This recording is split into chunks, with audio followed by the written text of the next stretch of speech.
Kitab Wahyu. Wahyu kepada Yohanes. Wahyu pasal 1.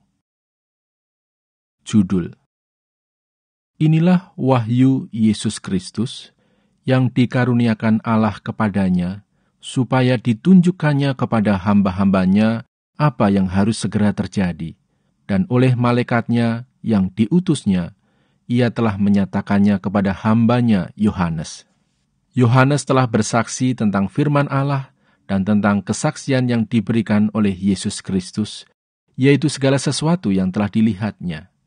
Berbahagialah ia yang membacakan dan mereka yang mendengarkan kata-kata nubuat ini dan yang menuruti apa yang ada tertulis di dalamnya, sebab waktunya sudah dekat. Salam kepada ketujuh jemaat. Dari Yohanes kepada ketujuh jemaat yang di Asia Kecil, kasih karunia dan damai sejahtera menyertai kamu, dari Dia yang ada dan yang sudah ada dan yang akan datang, dan dari ketujuh roh yang ada di hadapan tahtanya, dan dari Yesus Kristus, saksi yang setia, yang pertama bangkit dari antara orang mati, dan yang berkuasa atas raja-raja bumi ini. Bagi Dia yang mengasihi kita dan yang telah melepaskan kita dari dosa kita oleh darahnya, dan yang telah membuat kita menjadi suatu kerajaan, menjadi imam-imam bagi Allah Bapanya. Bagi Dialah kemuliaan dan kuasa sampai selama-lamanya. Amin. Lihatlah, Ia datang dengan awan-awan, dan setiap mata akan melihat Dia, juga mereka yang telah menikam Dia. Dan semua bangsa di bumi akan meratapi Dia. Ya, amin. Aku adalah Alfa dan Omega, firman Tuhan Allah, yang ada dan yang sudah ada dan yang akan datang, yang Maha Kuasa. Penglihatan Yohanes di Patmos. Aku, Yohanes, saudara dan sekutumu dalam kesusahan, dalam kerajaan, dan dalam ketekunan menantikan Yesus, berada di pulau yang bernama Patmos oleh karena firman Allah dan kesaksian yang diberikan oleh Yesus. Pada hari Tuhan, aku dikuasai oleh Roh, dan aku mendengar dari belakangku suatu suara yang nyaring, seperti bunyi sangkakala, katanya, "Apa yang engkau lihat, tuliskanlah di dalam sebuah kitab, dan kirimkanlah kepada ketujuh jemaat ini, ke Efesus, ke Smyrna, ke Pergamus, ke Tiatira, ke Sardis, ke Philadelphia, dan ke Laodikia." Lalu aku berpaling untuk melihat suara yang berbicara kepadaku. Dan setelah aku berpaling, tampaklah kepadaku 7 kaki dian dari emas. Dan di tengah-tengah kaki dian itu, ada seorang serupa anak manusia, berpakaian jubah yang panjangnya sampai di kaki, dan dadanya berlilitkan ikat pinggang dari emas. Kepala dan rambutnya putih bagaikan bulu yang putih metah, dan matanya bagaikan nyala api, dan kakinya mengkilap bagaikan tembaga membara di dalam perapian. Suaranya bagaikan desau air bah, dan di tangan kanannya ia memegang 7 bintang, dan dari mulutnya keluar sebilah pedang tajam bermata 2, dan wajahnya bersinar-sinar bagaikan matahari yang terik. Ketika aku melihat Dia, tersungkurlah aku di depan kakinya, sama seperti orang yang mati. Tetapi Ia meletakkan tangan kanannya di atasku, lalu berkata, "Jangan takut, aku adalah yang awal dan yang akhir, dan yang hidup. Aku telah mati, namun lihatlah, aku hidup sampai selama-lamanya, dan aku memegang segala kunci maut dan kerajaan maut. Karena itu, tuliskanlah apa yang telah kau lihat, baik yang terjadi sekarang maupun yang akan terjadi sesudah ini. Dan rahasia 7 bintang yang telah kau lihat pada tangan kananku, dan 7 kaki dian emas itu. 7 bintang itu ialah malaikat 7 jemaat, dan 7 kaki dian itu ialah 7 jemaat." Wahyu pasal 2. Kepada jemaat di Efesus. tuliskanlah kepada malaikat jemaat di Efesus. Inilah firman dari Dia yang memegang ketujuh bintang itu di tangan kanannya dan berjalan di antara ketujuh kaki tian emas itu. Aku tahu segala pekerjaanmu, baik jerih payahmu maupun ketekunanmu. Aku tahu bahwa engkau tidak dapat sabar terhadap orang-orang jahat, bahwa engkau telah mencobai mereka yang menyebut dirinya rasul, tetapi yang sebenarnya tidak demikian, bahwa engkau telah mendapati mereka pendusta. Dan engkau tetap sabar dan menderita oleh karena namaku, dan engkau tidak mengenal lelah. Namun demikian, aku mencela engkau, karena engkau telah meninggalkan kasihmu yang semula. Sebab itu ingatlah betapa dalamnya engkau telah jatuh. Bertobatlah dan lakukanlah lagi apa yang semula engkau lakukan. Jika tidak demikian, aku akan datang kepadamu, dan aku akan mengambil kaki tianmu dari tempatnya, jikalau engkau tidak bertobat. Tetapi ini yang ada padamu, yaitu engkau membenci segala perbuatan pengikut-pengikut Nikolaus, yang juga kubenci. Siapa bertelinga, hendaklah ia mendengarkan apa yang dikatakan Roh kepada jemaat-jemaat. Barang siapa menang, dia akan kuberi makan dari pohon kehidupan yang ada di taman Firdaus Allah. Kepada jemaat di Smyrna. Dan tuliskanlah kepada malaikat jemaat di Smyrna. Inilah firman dari yang awal dan yang akhir, yang telah mati dan hidup kembali. Aku tahu kesusahanmu dan kemiskinanmu, namun engkau kaya, dan fitnah mereka yang menyebut dirinya orang Yahudi, tetapi yang sebenarnya tidak demikian. Sebaliknya mereka adalah jemaah iblis. Jangan takut terhadap apa yang harus engkau derita. Sesungguhnya iblis akan melemparkan beberapa orang dari antaramu ke dalam penjara, supaya kamu dicobai dan kamu akan beroleh kesusahan selama 10 hari. Hendaklah engkau setia sampai mati, dan aku akan mengaruniakan kepadamu mahkota kehidupan. Siapa bertelinga, hendaklah ia mendengarkan apa yang dikatakan Roh kepada jemaat-jemaat. Barang siapa menang, ia tidak akan menderita apa-apa oleh kematian yang kedua.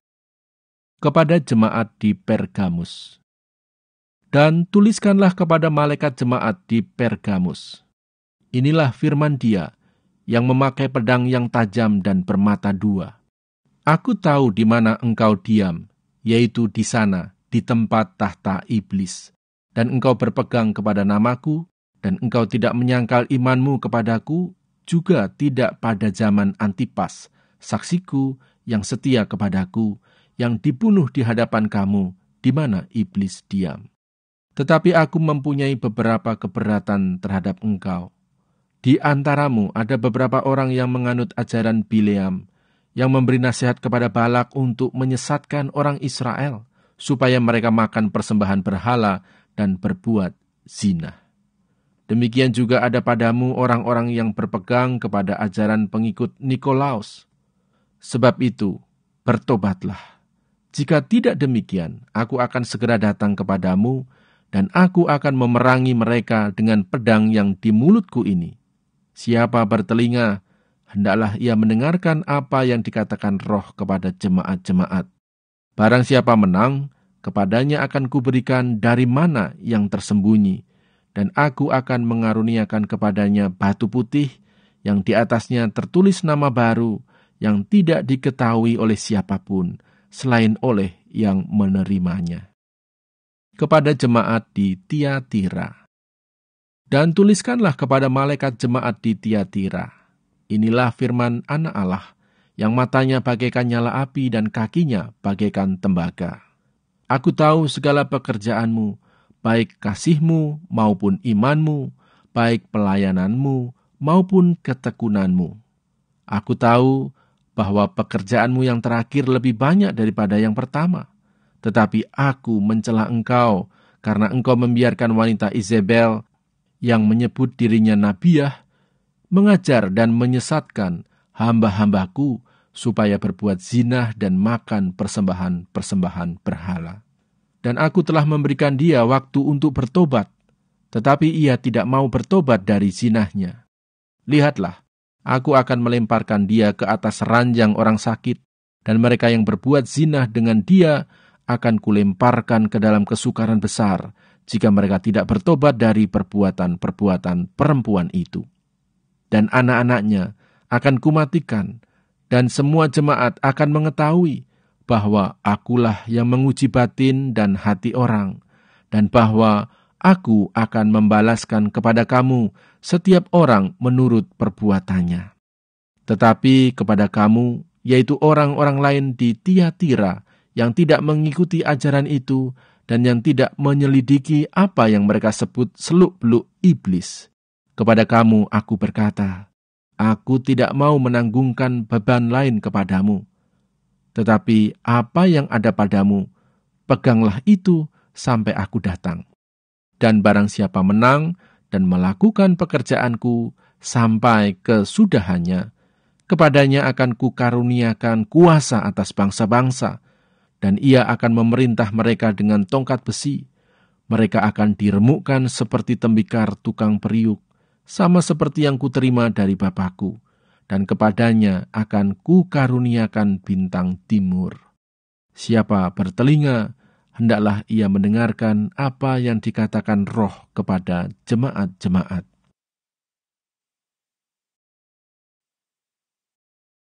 Wahyu pasal 3. Kepada jemaat di Sardis. Dan tuliskanlah kepada malaikat jemaat di Sardis. Inilah firman Dia yang memiliki ketujuh roh Allah dan ketujuh bintang itu. Aku tahu segala pekerjaanmu. Engkau dikatakan hidup, padahal engkau mati. Bangunlah dan kuatkanlah apa yang masih tinggal yang sudah hampir mati, sebab tidak satu pun dari pekerjaanmu aku dapati sempurna di hadapan Allahku. Karena itu ingatlah bagaimana engkau telah menerima dan mendengarnya. Turutilah itu dan bertobatlah. Karena jikalau engkau tidak berjaga-jaga, aku akan datang seperti pencuri, dan engkau tidak tahu pada waktu manakah aku tiba-tiba datang kepadamu. Tetapi di Sardis ada beberapa orang yang tidak mencemarkan pakaiannya. Mereka akan berjalan dengan aku dalam pakaian putih, karena mereka adalah layak untuk itu. Barang siapa menang, ia akan dikenakan pakaian putih yang demikian. Aku tidak akan menghapus namanya dari kitab kehidupan, melainkan aku akan mengaku namanya di hadapan Bapakku dan di hadapan para malaikatnya. Siapa bertelinga, hendaklah ia mendengarkan apa yang dikatakan Roh kepada jemaat-jemaat. Kepada jemaat di Philadelphia. Dan tuliskanlah kepada malaikat jemaat di Philadelphia. Inilah firman dari yang kudus, yang benar, yang memegang kunci Daud. Apabila ia membuka, tidak ada yang dapat menutup. Apabila ia menutup, tidak ada yang dapat membuka. Aku tahu segala pekerjaanmu. Lihatlah, aku telah membuka pintu bagimu yang tidak dapat ditutup oleh seorang pun. Aku tahu bahwa kekuatanmu tidak seberapa, namun engkau menuruti firmanku, dan engkau tidak menyangkal namaku. Lihatlah, beberapa orang dari jemaah iblis, yaitu mereka yang menyebut dirinya orang Yahudi, tetapi yang sebenarnya tidak demikian, melainkan berdusta, akan kuserahkan kepadamu. Sesungguhnya, aku akan menyuruh mereka datang dan tersungkur di depan kakimu dan mengaku bahwa aku mengasihi engkau. Karena engkau menuruti firmanku, untuk tekun menantikan aku, maka aku pun akan melindungi engkau dari hari pencobaan yang akan datang atas seluruh dunia untuk mencobai mereka yang diam di bumi. Aku datang segera, peganglah apa yang ada padamu, supaya tidak seorang pun mengambil mahkotamu. Barang siapa menang, ia akan kujadikan soko guru di dalam bait suci Allahku, dan ia tidak akan keluar lagi dari situ. Dan padanya akan kutuliskan nama Allahku, nama kota Allahku, yaitu Yerusalem baru, yang turun dari sorga, dari Allahku, dan namaku yang baru. Siapa bertelinga, hendaklah ia mendengarkan apa yang dikatakan Roh kepada jemaat-jemaat. Kepada jemaat di Laodikia. Dan tuliskanlah kepada malaikat jemaat di Laodikia. Inilah firman dari Amin, saksi yang setia dan benar, permulaan dari ciptaan Allah. Aku tahu segala pekerjaanmu, engkau tidak dingin dan tidak panas. Alangkah baiknya jika engkau dingin atau panas. Jadi karena engkau suam-suam kuku dan tidak dingin atau panas, aku akan memuntahkan engkau dari mulutku. Karena engkau berkata, aku kaya dan aku telah memperkayakan diriku dan aku tidak kekurangan apa-apa. Dan karena engkau tidak tahu bahwa engkau melarat dan malang, miskin, buta, dan telanjang, maka aku menasehatkan engkau, supaya engkau membeli daripadaku emas yang telah dimurnikan dalam api, agar engkau menjadi kaya, dan juga pakaian putih, supaya engkau memakainya, agar jangan kelihatan ketelanjanganmu yang memalukan, dan lagi minyak untuk melumas matamu, supaya engkau dapat melihat. Barang siapa kukasihi, ia kutegur dan kuhajar. Sebab itu relakanlah hatimu dan bertobatlah. Lihat, aku berdiri di muka pintu dan mengetok. Jikalau ada orang yang mendengar suaraku dan membukakan pintu, aku akan masuk mendapatkannya, dan aku makan bersama-sama dengan dia, dan ia bersama-sama dengan aku. Barang siapa menang, ia akan kududukan bersama-sama dengan aku di atas tahtaku, sebagaimana aku pun telah menang dan duduk bersama-sama dengan Bapakku di atas tahtanya. Siapa bertelinga, hendaklah ia mendengarkan apa yang dikatakan Roh kepada jemaat-jemaat.